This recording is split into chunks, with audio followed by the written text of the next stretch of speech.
بە بۆنەی ڕۆژی زمانی دایک لە شاری کەرکووک کۆڕێک لە ژێر ناونیشانی دۆخی زمانی کوردی لە کەرکووک بەڕێوەچوو.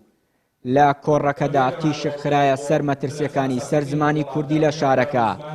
شارەزایەکی زمانی کوردیش بە پێویستی دەزانێت گرنگی زیاتر بە زمانی کوردی لە کەرکووک بدرێت و بنیادنانی زانکۆیەکی کوردیش بە گرنگ دەزانێت بۆ کەرکووک. پێویستە یەک بابەتی زمانی ستاندار کە پەیوەندیەکی زۆری بە دەسەڵاتی کوردی هەیە لەم پارچەیە ئەوە یەکلایی بکاتەوە.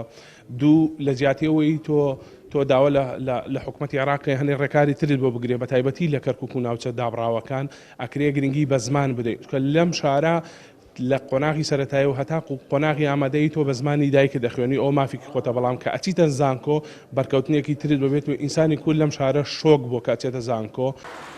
لە عێراق وێڕای ئەوەی زمانی کوردی لە دەستوردا بە دووەم زمانی ڕەسمی وڵات دێت، بەڵام گرنگی پێنەدان و پشتگوێخستنی لە ناوچەکانی دەرەوەی ئیدارەی هەرێمی کوردستان مەترسی زیاتری لە سەر زمانی کوردی دروست کردووە.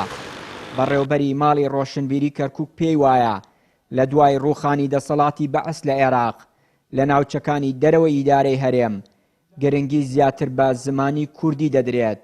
بەڕێوەبەری یەکەی سەرپەرشتیاری خوێندنی کوردی دەڵێت حکوومەتی هەرێمی کوردستان پێویستە گرنگی زیاتر بدات بە زمانی کوردی لە ناوچە جێناکۆکەکان.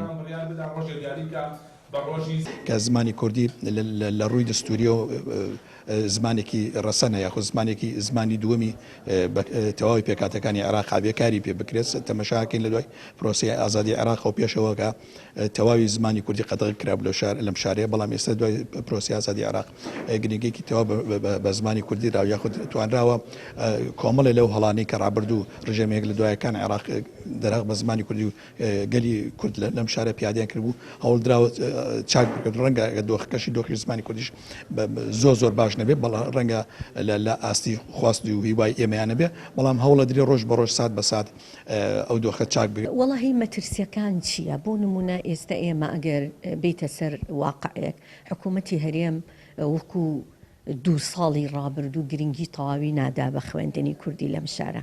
مەبەستم وەک خوێندنەکە و قوتابخانەکان نان، مەبەستم وەکو دەرچوانی ئەم بەشە مەفروزە دەرچوانی ئەم بەشە تایبەتمەندی خۆی هەبێ لەسەر ئاستی کوردستان تاکە دامەزراوە کە لە کەرکووک ماوەتەوە کە بوون و بۆنی نەتەوەی کورد و کوردایەتی لێبێ تەنها خوێندنی کوردیە.